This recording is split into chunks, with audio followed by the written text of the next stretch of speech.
محمد ادریس صاحب ایک بزرگ حضرت علی حجویری کی قبر پر تشریف لائے، خلاف شریعت قبر پر چلہ کشی کی اور قبر کی پوجا پاٹ کر کے جاتے جاتے شرکیہ شعر گنج بخش فیض عالم مظہر نور خدا کہہ گئے۔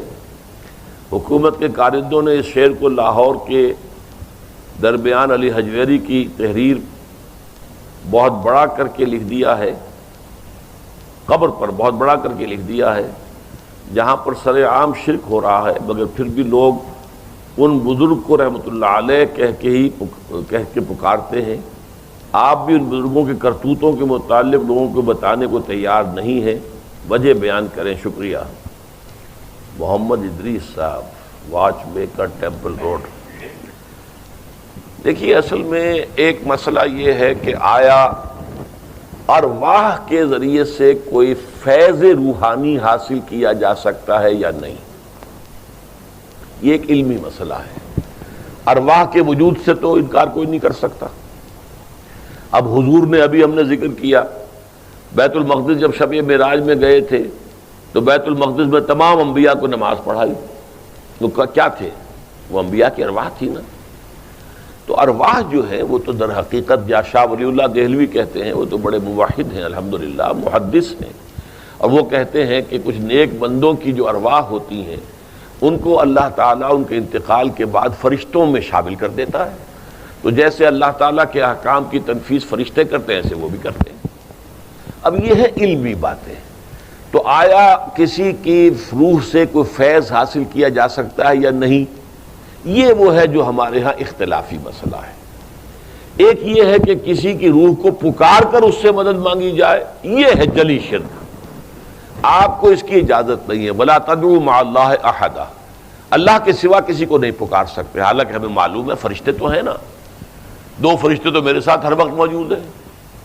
اب ظاہر بات ہے کہ میں ان سے یہ نہیں کہہ سکتا میرا یہ کام کر دو یا تم میری یہ مشکل رفع کر دو، یہ میں کہوں گا تو یہ شرک ہو جائے گا۔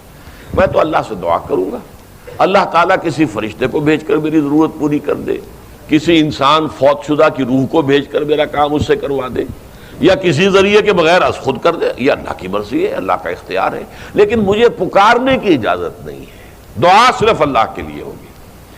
البتہ یہ ہے کہ آیا کسی کی روح، اب جیسے کہ قرآن میں آیا ہے اسی بیت المقدس کے بارے میں، الذی بارکنا حولہ، جس کے ماحول کو ہم نے مبارک کیا ہے۔ اب کس لیے مبارک ہو گیا؟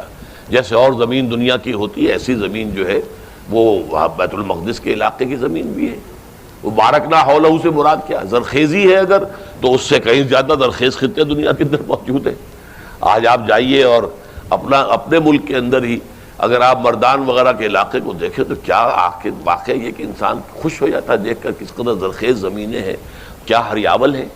تو وہ تو اس طرح کی ہریاول جو ہے وہ تو بیت المقدس کے ارد گرد موجود نہیں ہے، لیکن یہی بات کہی گئی ہے کہ چونکہ یہ بے شمار انبیاء کا مدفن ہے، یہاں پر دفن ہے بے شمار نبی اللہ کے، حضرت ابراہیم سے لے کر شروع ہو کر اور پھر سارے انبیاء جو تھے بنی اسرائیل کے جو آئے ہیں سب سے وہیں تو مدفون ہے نا۔ اس لیے یہ کہ ان کی وجہ سے اس ماحول کو کہا گیا وہ بڑا بابرکت ماحول ہے۔ اس حوالے سے کوئی ایک اختلافی بات ہو سکتی، اسے کھلم کھلا شرک نہیں کہنا چاہیے، بلکہ یہ کہ اس میں آپ اختلاف کریں کہ اس میں کوئی چلہ کشی کرنا، چلہ کشی کسے کہتے ہیں؟ یعنی اس قبر کے قریب جا کر عبادت کرنا، عبادت اللہ کی ہوگی۔ اب آپ کو معلوم ہے کہ آپ حرم میں جا کے نماز پڑھتے ہیں، 1000 نمازوں کا ثواب آپ کو مل جاتا ہے۔ نماز تو آپ اللہ کی پڑھ رہے ہیں، یہاں بھی پڑھتے ہیں وہاں بھی پڑھتے ہیں، لیکن اس جگہ کی مناسبت سے اس کی کوئی خاص کیفیت ہے جس کے لیے کہ ہمارے پاس حدیث موجود ہے۔